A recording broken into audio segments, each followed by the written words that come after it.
Chris Baillie, what's up, man? How's it going? We got a special guest on our feed today. Chris Baillie coming to us live from Toronto, and he is our ThundrCast champion. It's a pretty cool title, right, Chris? Yeah, no, I'll take champion of anything really, but yeah, no, it's a really cool title. I was super pumped to see that I won.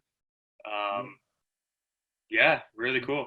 You did great, dude. And like what Chris did was over the course of 9 weeks, he followed our ThundrCast protocol, which was a pretty challenging nutrition protocol, incrementally reducing calories down, and also simultaneously over those 9 weeks, increasing the output with more training frequency and longer training sessions. And dude, I mean, your before and after picture, we'll probably have Nate try to edit this in like right here on the side of the screen, but your before and after picture is sick. Like we were looking at him like, is this the same guy? Yeah.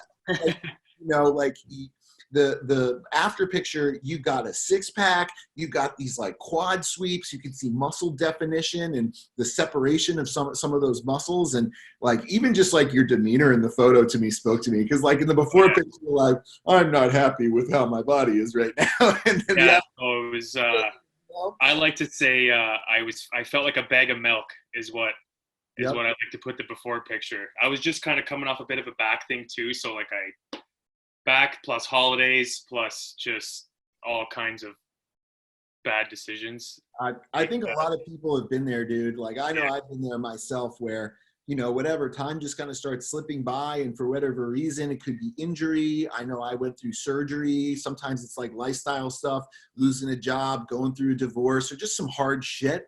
And you sometimes either just don't have the time or the bandwidth, or you forget to like invest in yourself. And then, the more and more time that accrues, you don't even realize, just like, sometimes I say like, as you're improving your physique, you don't realize it because these changes happen so slow that you're like, no, it's okay. But, the same way it goes in the opposite direction where you really don't realize. And all of a sudden you see somebody who didn't, like, this is like my high school reunion. Like you see somebody you haven't seen in a while and you're like, what happened to you, dude? And, like I wanted to go over just like first to talk about some of the ways that you found success in this, and like some of the strategies that got you to that really incredible transformation. Like obviously, like we give you a guide, like ThundrCast, the whole thing to me is like a GPS, like, hey, here's a roadmap, but it's on you to follow it and be able to find success with it. We just try to point you in the right direction. So let's start with like the nutrition stuff first. Like, what did you change kind of from Chris before to Chris where you are right now? What were some of those things you changed in your diet and your lifestyle to get the transformation to happen? Well, I wouldn't say that my lifestyle was really, really bad before, but that being said, like coming off of being like a competitive CrossFit athlete for so long, and my training volume was through the absolute roof, as most of them are, I could pretty much get away with eating a ton of food and not really, have to pay many consequences if I was making crappy decisions to get however many grams of carbohydrates I was eating that day. So that kind of, was a really hard thing for me to get out of my head. Like that's why that before picture looks the way it does, because you just feel like you can still start consuming all this food. So for me, I started off with the 13 calories per pound. And another thing was I didn't weigh myself, which was kind of not in the protocol. I probably should have weighed myself. But always good to have a benchmark. The reason I didn't is because I'm such a head case when it comes to that kind of thing. I didn't want to start stressing over the scale. Yes. I kind of just wanted to look on a week to week basis at what I looked like in the mirror and use that as my guide, which was pretty successful. But I always like to make sure that I'm planning my meals. Like it says it in the book, it's like eat the same meals frequently. So I mean, I'm a pretty plain guy as it is, so I always like to make sure that I have a lean protein source always cooked. So I almost always have cooked chicken breast in the fridge, and I always have rice in the rice maker ready to go. So for me, it was really just planning, making sure I have all that stuff planned out. Another thing, I was eating a lot more fat on on the Thunder cuts than I was used to. So getting over that hurdle of being, eating like 75 grams of fat a day or 80 grams of fat a day to like at the beginning point, I was like over 90. That was hard too, but with planning, that's pretty simple. If you have lean protein source and you're adding your fats to the meal with coconut oil or, something that doesn't have any other macronutrient in it, it's pretty easy to get over.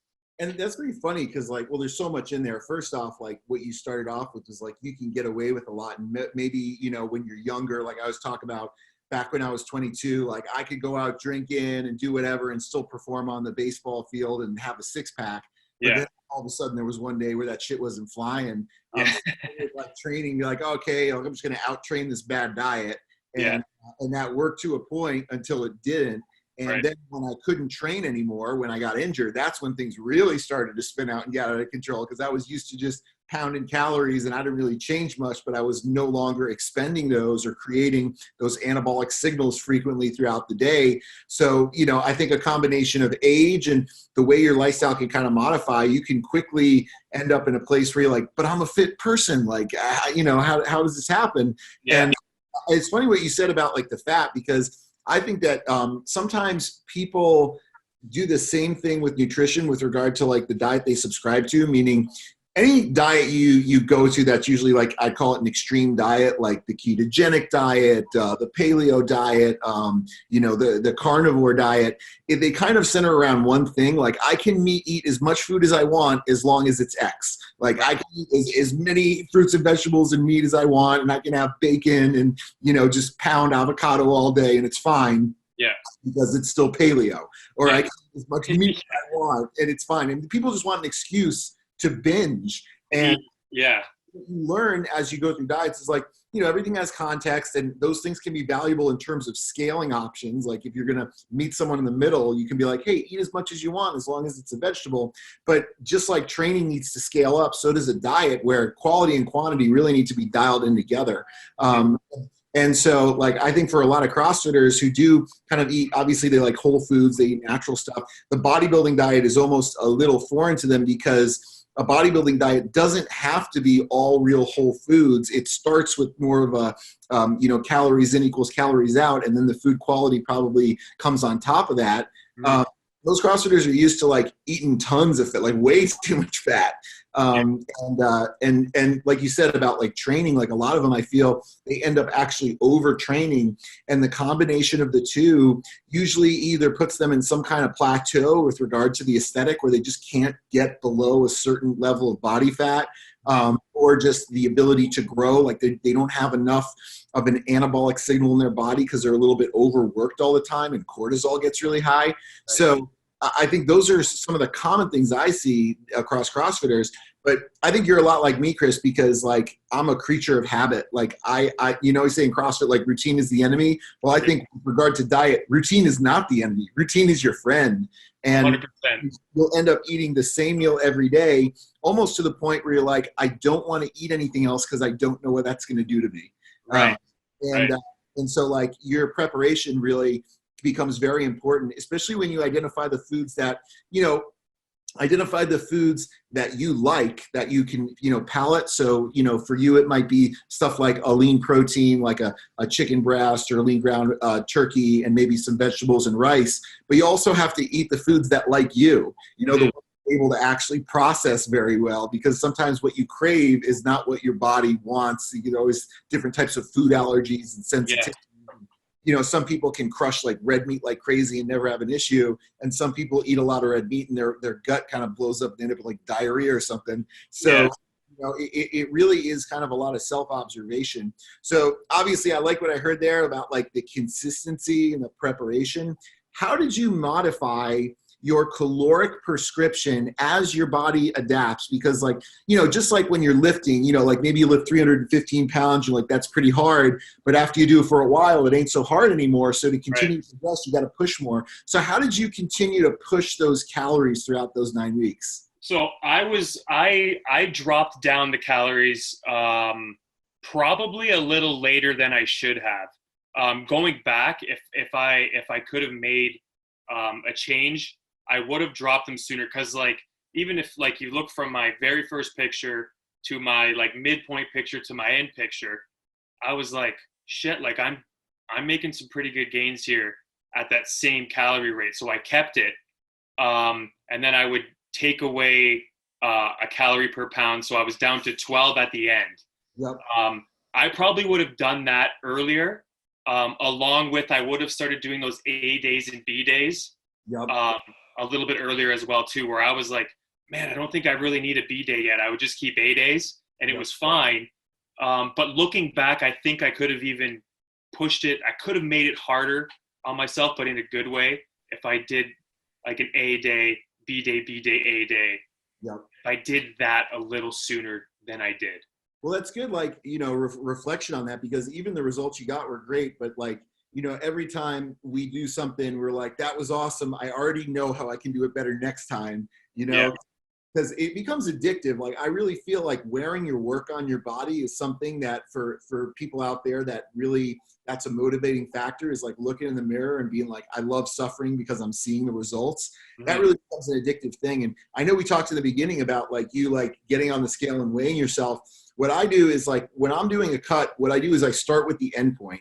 So I'm like, okay, I want to be 225 pounds and let's say 4% body fat. Well, then I reverse engineer that through the weeks of the cut, where I can say, okay, if this is a 16-week cut, at week 12, I need to be here. At week 8, I need to be here. At week 6, I need to be here, and so on and so forth.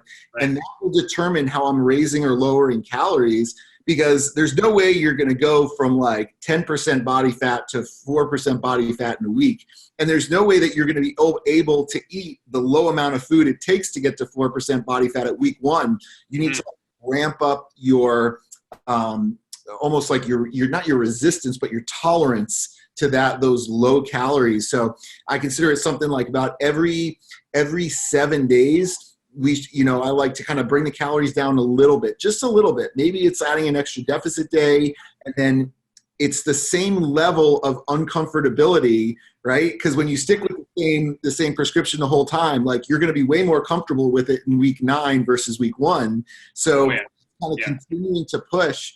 And that's also where like those measurements become valuable, because you could be like, all right, I'm at the same body fat I was last week. I got to push calories down.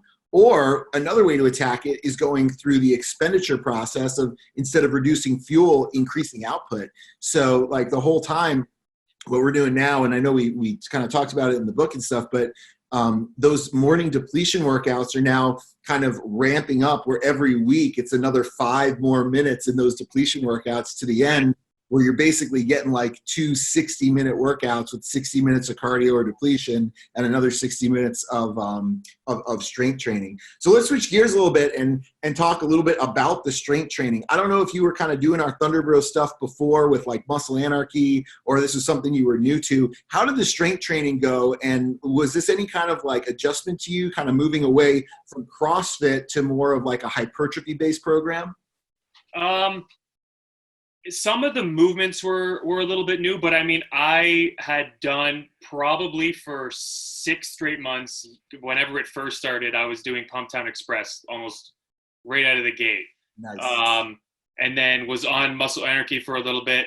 And then I own an affiliate too. So I was trying to like be like, okay, let me make sure I'm doing classes as often as I can to appease to the members. But I really feel you, because like those members are going to do everything that you do, they're going to want to emulate you. Yeah. So if they would always ask like, what the hell are you doing back there? Like, and I would be doing, if it was leg day, they would definitely know that I'm back there, because they would hear some awful sounds. Oh yeah. So I wouldn't say it was a massive change for hypertrophy. I did find that, especially if I was doing legs, I needed to, especially after the first few weeks, I noticed I either needed to pick, because I wanted to make sure I was sticking with the tempos that were prescribed.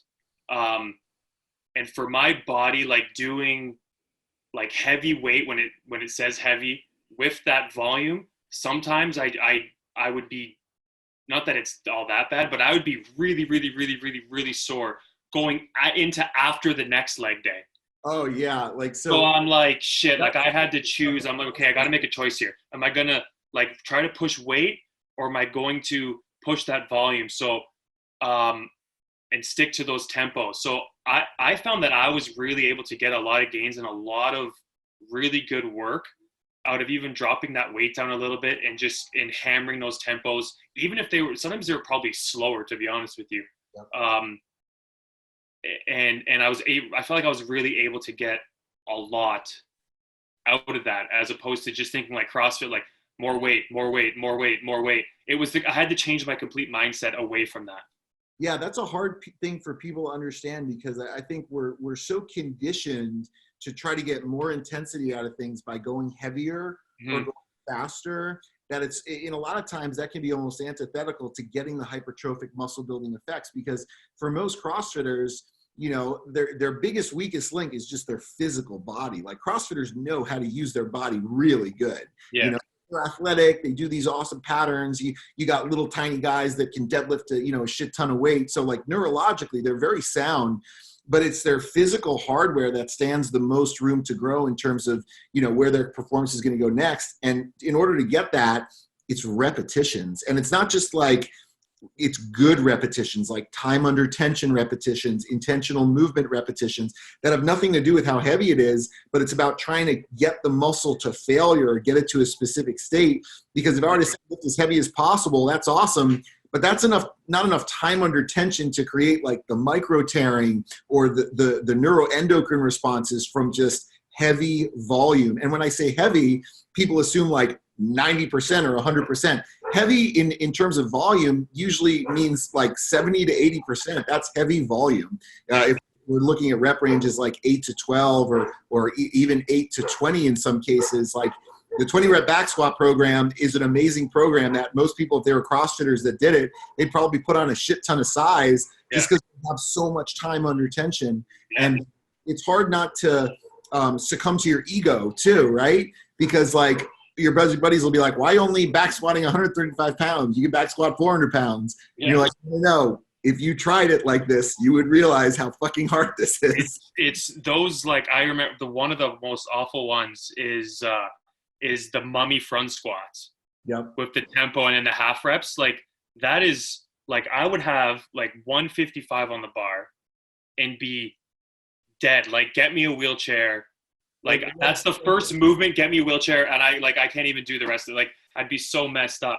And another big thing that I found too that you hear people talking about a lot is like that like mind muscle connection. Like, I really needed to focus on the muscle group that I was hitting, because CrossFit, I'm just thinking go fast.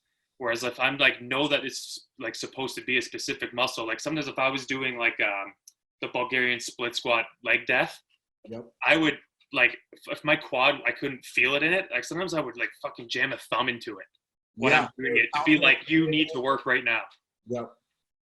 Yeah, that's really valuable. And, you know, I think like some things that you kind of alluded to in there, like going lighter, moving intentionally, really a lot of this stuff for me, it was opened up to me through rehabilitation, because I couldn't go heavy anymore, right? Like I couldn't really load my spine or do any kind of stupid heavy weight. But this was almost therapeutic, and the effects to me were eye-opening, because I'm like, I like this training way better because I'm getting away to work on my body, and I'm healthy, I'm not hurt anymore, and I can still be strong if I want to, but I get to live in this hypertrophy zone and then kind of visit the edges every once in a while. And the other thing I heard you say was like still doing CrossFit workouts and trying to blend it with functional fitness, that's like the mission of Thunder, bro. It's like blending performance and aesthetics, because, you know, being in the bodybuilding world now, I can tell you, like, some of these bodybuilders, they have just insane, incredible physiques. It's like a circus, dude. I mean, you're like, is that a real human? And that's amazing. But there's not a lot of function in there, right? Like, don't ask them to walk up a flight of stairs too long or run a mile or, you know, even do any kind of gymnastic stuff, because they're really kind of like display models only at those very upper echelons. Even in some of the categories that are more athletic categories, such as classic physique and physique, a lot of these guys don't really have exposure to these athletic movement patterns that make training really fun. You know, it's not just about being on a machine doing bicep curls. Yeah, there's a time and a place for that. But there's like this awesome middle ground where if you're out there and like you like CrossFit and you like being fit and functional, but you don't want to be hurt and your goal isn't to be the fittest athlete on earth, or, you know, you don't have to feel bad about yourself because you don't have the biggest snatch in the gym anymore. Yeah. Most people are there because they want to look good. You know, I think the motivating factor for 99% of people that ever go into a gym. So as a gym owner, like, why should we not be able to give that to them in the very best way while still giving them fitness? And like, that's a great example of like, yeah, I do the Muscle Anarchy workouts and then I'll jump into a couple WODs, and you're still doing CrossFit, but you know, maybe we're just spending a little more time in the hypertrophy. And the other thing with hypertrophy is like, you can absolutely, like what we do it with is like the same equipment you find in the gym, like a barbell and a dumbbell. We do a lot of the same movements, but just like a little bit differently to be able to challenge muscles and mechanisms. So, you know, you've probably done front squats before a ton with like a clean or, you know, just a straight up front squat in the front rack. Mm-hmm. But as soon as we like change your stance and maybe give you some elevation in the heel and tell you to work some different ranges of motion, all of a sudden it becomes this completely different thing that's like challenging, but in a fun way, you know? The heels elevated, was definitely like blasted my legs. That and the three different stance Romanian deadlifts, that would destroy me every single time.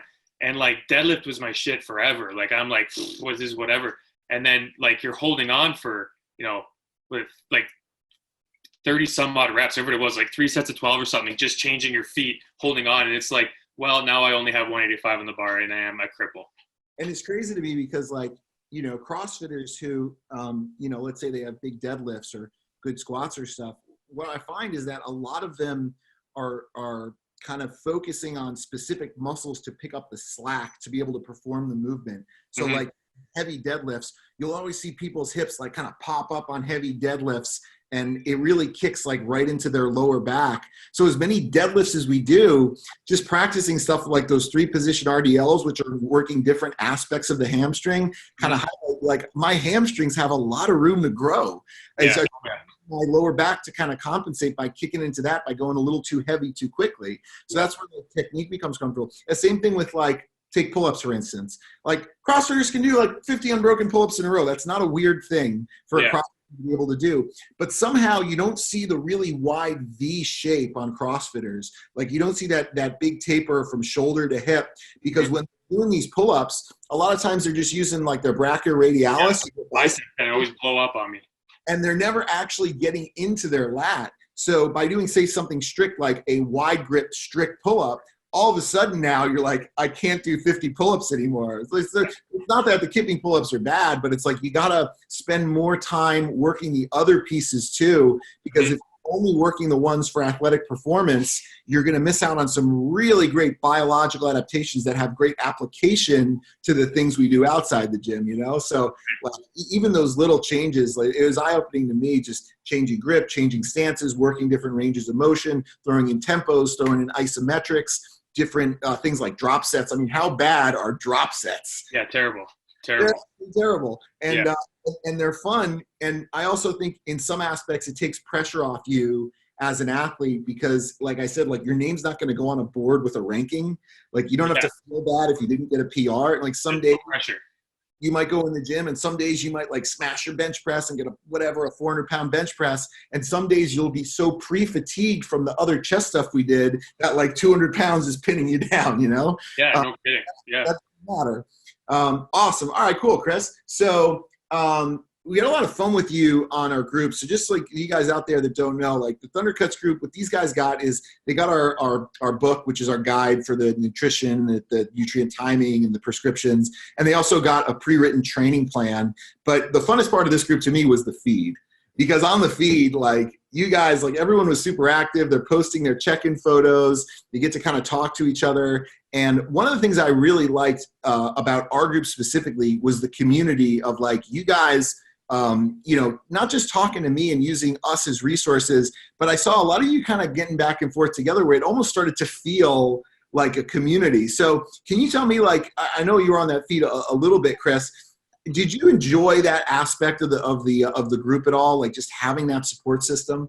Yeah, it's really good because like everybody, even though it was a competition, but like nobody was really in there to, like it wasn't like a bad blood competition. It was like you could write anything in there, and like everybody was going through the exact same shit that you were going through, regardless of what stage of body comp you already were going through at the beginning. Um, like I remember posting in there a few, like almost every leg day, I'd be like, just a heads up, guys, leg day still sucks ass. So Yeah. like if you get in there on week 6, it still sucks. So just a heads up, and everybody would be like, yeah, like week 6, like that was. When people ask us, be like, you only train legs once a week? And I'm like, yeah. Yes. You don't want to train it more than once a week. No, like, yeah, and that was actually kind of like a thing that I'm surprised I didn't like ever really notice come up in the group, because like I was wondering the same thing too. I'm like, man, like we only train legs once a week, and I guess that's just another CrossFit thing. I'm used to. There's so many movements with legs, but like you're really doing a lot of legs, and like sometimes you'll get some secondary stuff in if you do deadlifts on back day or something, you're still hitting a little bit of legs, but not a ton. But yeah, you're right, you don't need to do. Thank God you're not doing that more than once. Yeah, I mean, I kind of think of leg day as like leg day is you're getting hit by a car, and then the rest of the week, you're just trying to recover for the next week. So even if it's like something regenerative like depletion workouts with air squats or some swings, the point isn't to break the muscle down more. The point is to try to bring fresh blood into it and get those things going. And, I think that's another reason why we talk about things like overtraining and the ability to grow. Like recovery is such a big piece of that. So if you're training these large muscle groups every single day, they're never healing, which means they don't have the ability to remodel thicker. So one of the things I noticed about you in your before and after picture was your quads got way bigger. Like in your after picture, you had a big quad sweep. I could see the separation of the VMO and the vastus lateralis. Like it was really cool. And I think people would be surprised that, I guess in this case, less can be a lot more. It's just like we're so addicted to just smashing ourselves sometimes. It's hard to let go of that. Yeah, and another thing that I did too, noticing like how bad leg day can really smash you. With the depletion workouts every morning, I would like to, I would do near the end, because I live in a condo, so we have a condo gym. So it was nice that I could I started just doing super incline treadmill after a little while. Yep. But if I was really hammered on leg day or after, like in that day that I would train legs, my depletion workout would always have, I would do some hamstring curls, some leg extensions, lunges, squats, still walk on the treadmill for a little bit.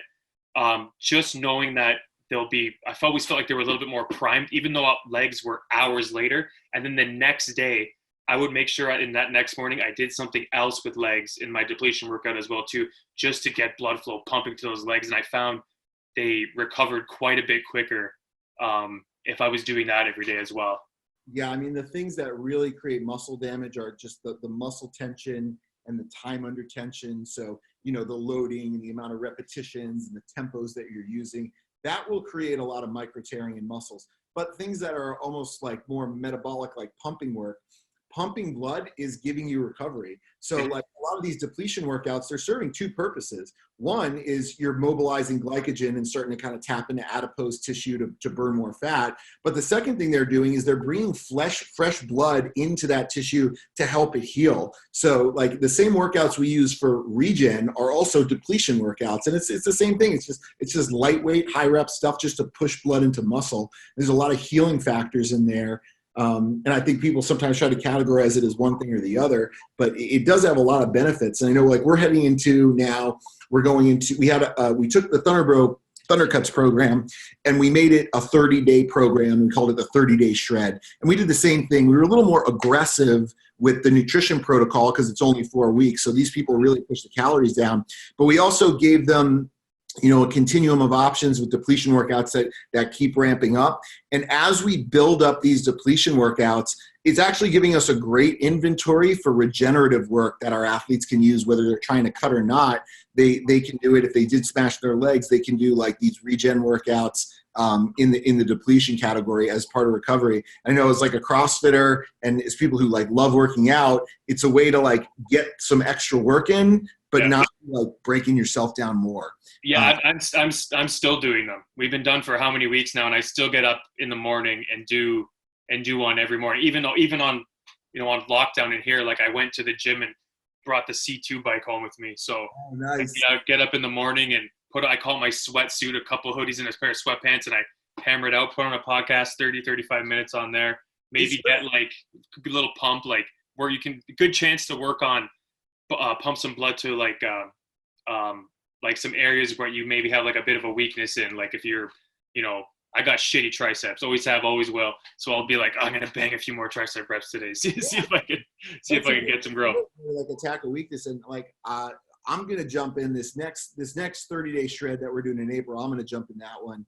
But one of the things that I really like about those morning depletion workouts, which are, it's basically fasted cardio. Like you're coming off of sleep, you're not really eating anything. You slam some branched chain amino acids in a thermogenic pill, and you just breathe or move for like 20, 30, 40 minutes is even though, you don't have a ton of food in your gut, it energizes you just to get up and move. It makes you feel good. I find it helps me focus, do a little routine where you hit a depletion workout, do some stretching, and you've got mental clarity. It's like brushing your teeth. Like you get up, you do your calisthenics, and then you attack the day.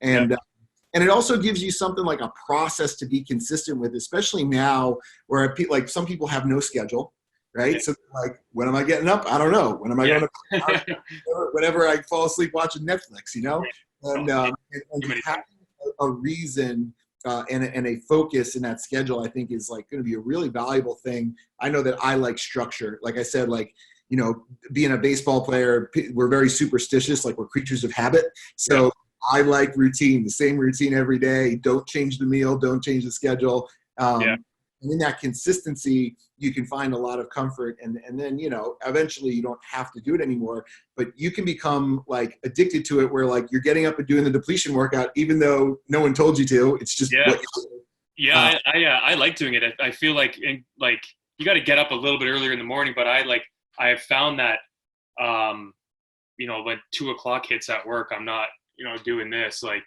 in the truck anymore, driving like, oh shit, like we're going down here. I have a little bit more energy throughout the day. And it's a lot nicer to get up and do a morning session when it's not a CrossFit morning session, when it's like, oh, it's just moving. It's not like worrying about going and killing yourself in the morning. Because as a gym owner, one of the things that I find hard, just being a business owner, or back when I was in gyms, was like making time for myself to work out. Because I get to the afternoon and be like, I got to work out. And then I'd be so tired. I'd be like, I'll just take a rest day today or whatever. And getting it out of the way, like it makes you feel good. Like at least I got something in today. Like at least I got some activity in. So let's switch gears a little bit. And, when I do these cuts, like it gets harder and harder as you go through it, right? Like, especially at the end, you really end up trying to push the body fat down hard, and you're depriving yourself of foods that you want. I know that I like really crave things like carbs after shows. Like my hands start shaking just thinking about carbohydrates. Did you, when you were done, did you give yourself a cheat meal? Did you go out and blow it out somewhere? Yeah. I have a reputation with a lot of my buddies as being the guy who, especially in our boozing days, who can really, really put it back, food wise. So a friend of mine, who I also own the gym with, he also owns a bakery, that's right across the street from the gym. So I always do Saturday. If I'm going to have a cheat day, it's always Saturday. So I would go across there. I'd usually start off by doing like a morning class.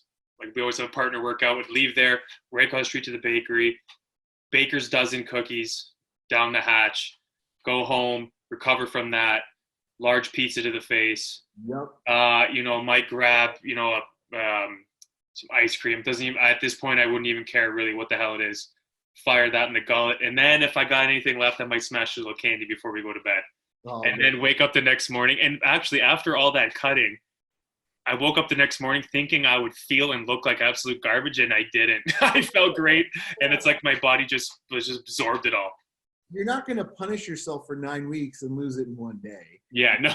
And that's what I've learned, like, in doing these shows. Like, I'll do like a 16-week cut, and it's really bad at the end. And, the hunger signals are crossed up, meaning that like when you're eating and you're allowed to eat as much as you want, your brain doesn't tell you to stop. Mm-hmm. Keep going, right? You're like, what's more? Like, and this can last like, it can last up to 2 weeks. What I learned after the first couple shows is like, do it, but just limit it to like 2 days. Like just do 2 days of unleashing hell. So like, stacks and stacks of chocolate chip pancakes and all the cheesecake and all this stuff. And after the last show that I did that for like 2 days. And then I decided I was going to do another show 2 weeks later. And there was I didn't gain any body fat by binging for 2 days. In fact, I actually grew a lot. I got a lot, the glycogen helped fill the muscles up and I looked a lot better.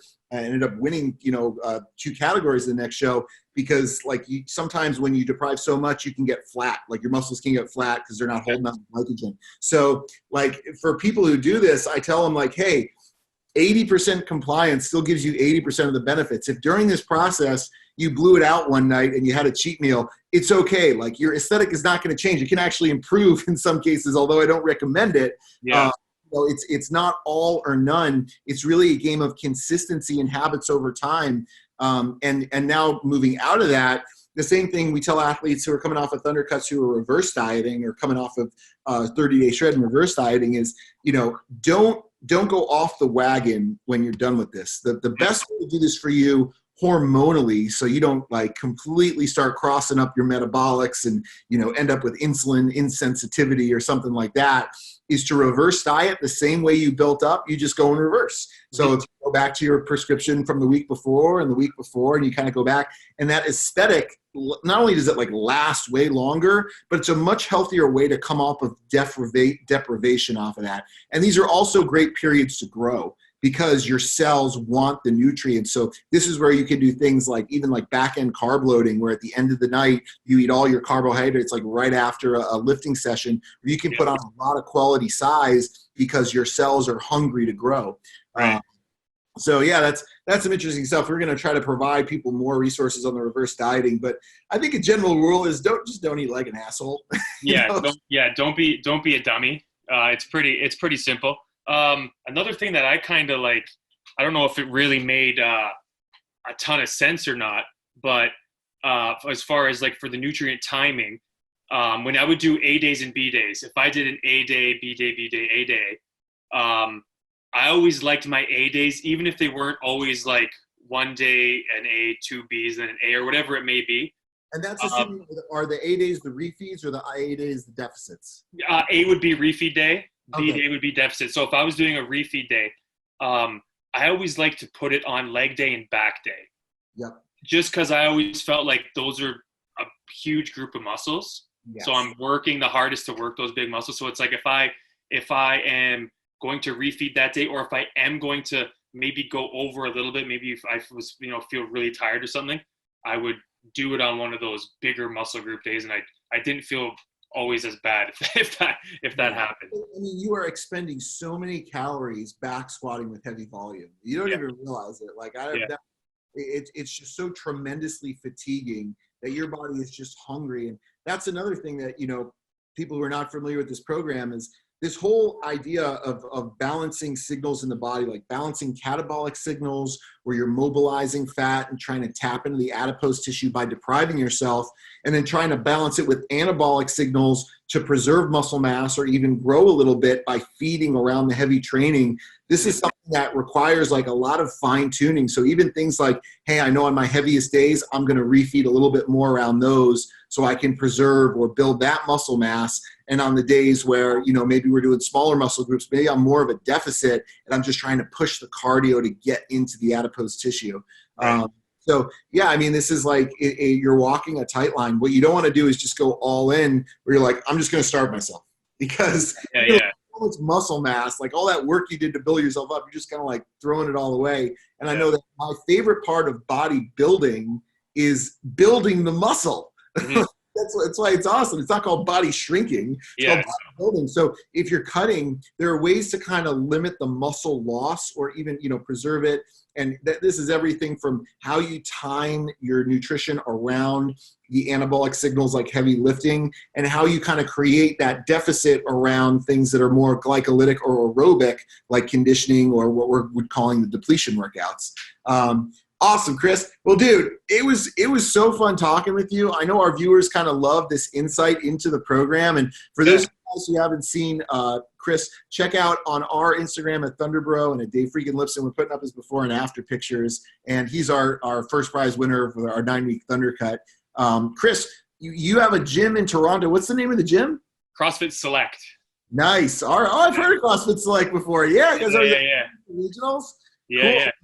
I'm really proud of you, and I think you're setting a cool example for the people at CrossFit Select, really being an ambassador for this new ground of like, hey, it's okay to pursue aesthetics and you can still do CrossFit and be functional. It's like not one or the other. And that's the dichotomy that we're always working so hard on breaking, is expanding people's minds a little bit, that there's more than one way to train, and the right way is the way that gets you your goals, So thanks for being an awesome ambassador. Thanks for taking the time. Congratulations on a great job. And let us know if there's anything we can do to help you out in the future. If you want to jump into a challenge or you want to collaborate on anything, just reach out to me or Jason, and we'll make sure we hook you up. We love staying in touch with you guys. And I don't know if you're still in the Muscle Anarchy group, but if you are, get on the board, man. I want updates. I want to hear from you. Maybe this next cycle for you might be a gaining cycle. Who knows? Once the open back up. And I even right now, like, I'm just working out with my dumbbells. So we took Muscle Anarchy and just adapted it to dumbbells with a couple sets of bands, and I'm crushing myself every day with leg day. I just did Anarchy chest day, dumbbell Anarchy, just half an hour before we got on here. Oh, nice. Yeah. All I have is 25-pound kettlebells in here and a bunch of bands.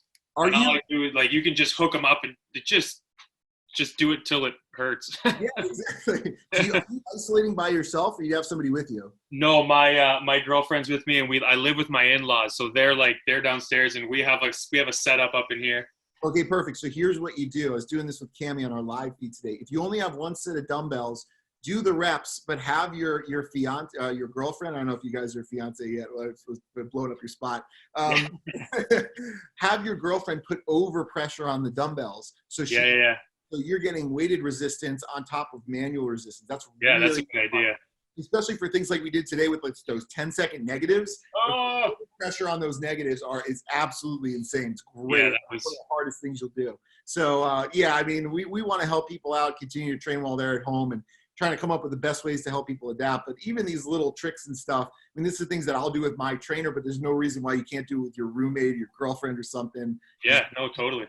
And then you guys can just mess people up with a set of 25-pound dumbbells. I was like, so you can get a serious pump from just a set of 25-pound. And the bands, like, you can just adapt stuff with just one band, like, awesome. Like, people that were freaking out, I was like, listen, go online. If you could just buy one set of bands, like, I promise you can destroy yourself with one full set of bands. Like, you're not going to lose much. I was trying to, and it's like a math test for people out there.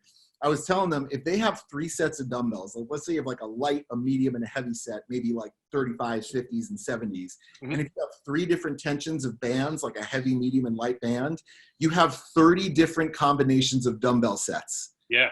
It's insane. So like you have basically a full set if you add the band resistance, and a lot of, like, the heavy band gives you an extra 100 some odd pounds of resistance as you're doing them. So, there's definitely a way to do it right now. It takes some creativity. I mean, a little bit of equipment and some ingenuity, but like I said, just like with nutrition, like, it's not all or none. Like, you're still going to be able to reap a lot of the benefits as long as you keep going and find ways to challenge yourself. Chris, thanks for coming on, dude. It was a pleasure talking with you. Stay in touch with us. And for sure. And well done. Awesome. Thank you very much. I'll catch you later, dude. See ya. Bye-bye. All right. Nice work, man. That was awesome. Thanks, man. Yeah, it was a lot of fun. Yeah, it was cool. It was good talking to you. It was really nice to catch up too. I love getting to talk to some of the people that follow our stuff and just kind of, get to know who they are and what their needs are and the situations there. I think we have a lot of gym owners in this program. Yeah. You know, it's interesting to me. I think a part of that is a curiosity to explore this stuff and maybe how it integrates with CrossFit down the line. But you guys are like the the original class, the first class. So, but I thought we're thinking about like I'm gonna try to adapt some more of this into class stuff. Jason has a track called Affiliate Anarchy, and it's like a truncated version of Muscle Anarchy, distilled down to like a 60-minute class, but it's got timelines. So we don't do as many exercises or as many sets, and I think it's basically like 40 minutes of hypertrophy and 20 minutes of conditioning. But it's just like, for people who are doing this, who are like, I want to do this with my affiliate, it gives them an option to, because it takes a while to get all the training in, right? I mean, but for me to do a full 70 to 90 minutes, and that's what conditioning. So, so it does take a while, but and also like equipment can sometimes be a thing, especially with like weird hookups. Like if we're doing like a futures method thing, that can get challenging. So he does a really good job in kind of, I don't want to say dumbing it down, but simplifying it, so that you could like run something like this in a class. If you're interested, send him an email. I'll have him hook you up. We love getting that stuff out there. All right, man. Have a good one. Stay safe. I will. Thank you. You too. You too. Let us know if there's any way we can help you, Chris. I appreciate you, man. Thank you. I will for sure. Thank you very much. Later. See you, man.